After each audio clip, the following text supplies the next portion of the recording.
point is that in order to use your head, you have to go out of your mind. The very first time I smoked DMT, a friend of mine brought it to me. I remember it was a rainy evening in February of 66, and he came to my house, and he was a very odd person to begin with. And he said, I have something you might be interested in. I had just taken LSD for the first time 6 months before and was all gung-ho. And I said, oh, wonderful, what is it? He said, it's a new drug, great, drag it out, what is it, what do you do? He said, well, I don't want to say too much about it, let's just sit down and do it. And he had this glass pipe. And since I hadn't heard of it, I couldn't imagine it was going to be a bigger deal than LSD, because I figured, Life magazine keeps me informed of these things. It's not going to take me by surprise. And I took a huge hit, and it was without a doubt the greatest compressed moment of growth I ever hoped to go through in my life. I stopped being a Marxist. I stopped being a materialist. I stopped being a rationalist. And it took, 5 seconds? It killed those things. It cauterized them. It burned them out beyond any possibility of ever reconstructing them. They were gone. The evidence was too overwhelming, And when I came down, I said, I can't believe it. And I was all I could say for about 20 minutes. It was like ideological shock. I said, I can't believe it. I cannot believe it. I just can't believe it. He said, well, keep doing it. You'll believe it. But the truth was I could believe it. I couldn't stop believing it. And yet I had not been prepared.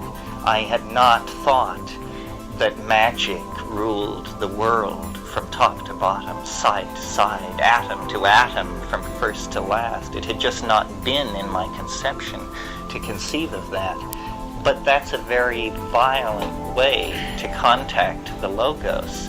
What I notice on mushrooms is I come into the place where the potential exists, and I can recognize it. It's when the hallucinations have made the transition from geometric to visionary. You say, aha, now we're getting close to the place. And then I call them. And I think elf calling is actually a tradition in certain cultures. You set your mind in a certain way, and then you say, I'm here. Come in, little green men. Come in, little green men.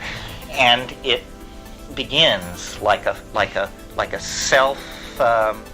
self-driven thought, a thing. It's far away. It's like the tinkling of bells. It's the elf caravan. It's coming closer and closer. Say, here I am, come in. And then usually a good deep hit of Mazari Sharif hash at this point will usually do the trick. And you just take an enormous hit of hash, clamp down on it, close your eyes, look deep in, and there will be what Mercillion, God bless his heart, since he's not a psychedelico, what he calls a rupture of plane will occur. This is what you're after, the rupture of plane. It means that you pass through a membrane of some sort, and you're in a place. But they've come up with some very strange concoctions like ayahuasca down in the Amazon. And ayahuasca is an amazing substance. It's made out of the bark of one thing and another plant whose name I don't remember, that hardly even grow in the same place and that have to be cooked together in a special way. And no one has any idea how the damn Amazonians figured that out. It looks impossible. And if you ask them, they say, well, the plants told us how to do it, which, Western people don't find very helpful. But the shamans are perfectly happy with that description. And ayahuasca takes them apart. And it does that in part because it affects the serotonergic system very, very powerfully, like all psychedelics do. And transports them to another world, and that's how they interpret it. Does DMT come in a capsule? How do you smoke it? What is it? Yeah, he had like this kind of little piece. It was kind of like a peace piper kind of thing. And yeah, And you did it. dude, it was crazy. And then what does it do with the feeling? Here's what happened.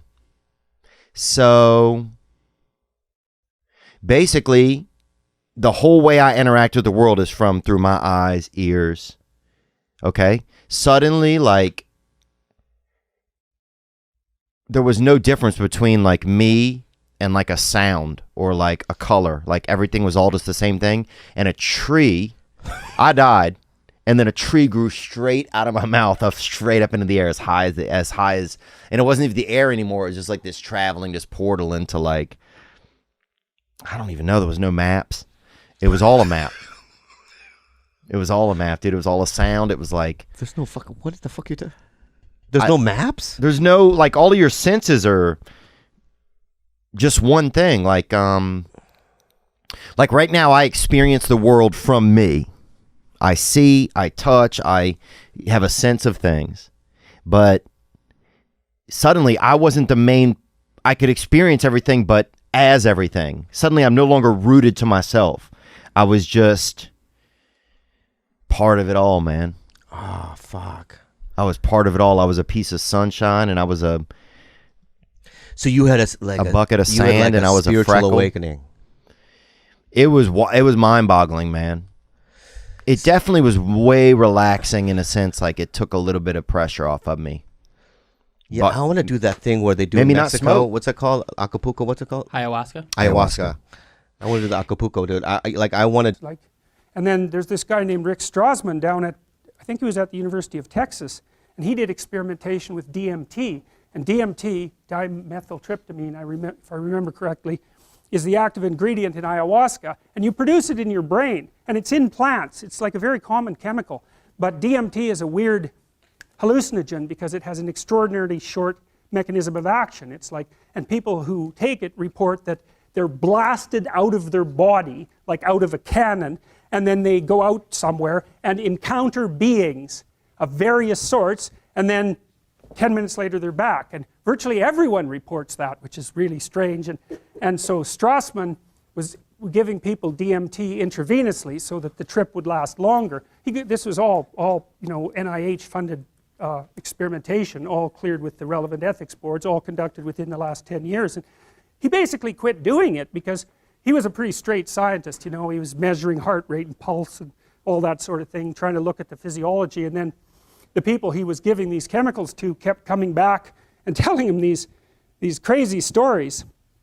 And well, it was too much for him, you know, and no wonder, you know, because they all said the same thing. And he'd say, well, that was a dream. And they'd say, no, and it was the most real thing that ever happened to me. And he'd say, well, you know, it's an archetypal experience. And they'd say, no, that was no archetypal experience. I went somewhere else and I saw things and I'm back, and like, I don't care what you think. And like, who the hell knows, right? Because it's all subjective. But the weird thing about it is that everyone's reporting the same thing. How the hell do you account for that? And then the shaman, you know, when they take these psychedelic chemicals, they basically say the same thing. They say, well, first of all, it more or less killed me. That's this. You know, I dissolved to a skeleton, and then I climbed the tree that unites heaven and earth, and I went into the realm of the gods, and they gave me some information, and I'm back. It's like, okay, well, you know, we don't really know what to make of that. And certainly that's what Eliade describes when he describes the shamanic procession, not the shamanic initiation. And, you know, there's dissolution to a skeleton first, and then like a death, a symbolic death, or experienced as an actual death, and then bang, up into the realm of the gods, and then they come back. It's a very old idea. I mean, that's a medieval representation of the tunnel that people travel through at the end of their life to find the light, which is a very common near-death experience report, and people don't have any idea what the hell to do with those reports, except say, well, it's the paroxysms of the dying brain, which you'd expect to be a hell of a lot more random, in my opinion. And the idea is there's a rebirth after that. And you know, here, this is the Scandinavian representation of that tree that unites earth with heaven. And so there's the Scandinavian representation. It has a snakes down here eating it. And then that's the Amazonian representation. It's like, how the hell do you account for that? I mean, those pictures are so similar that it's beyond belief.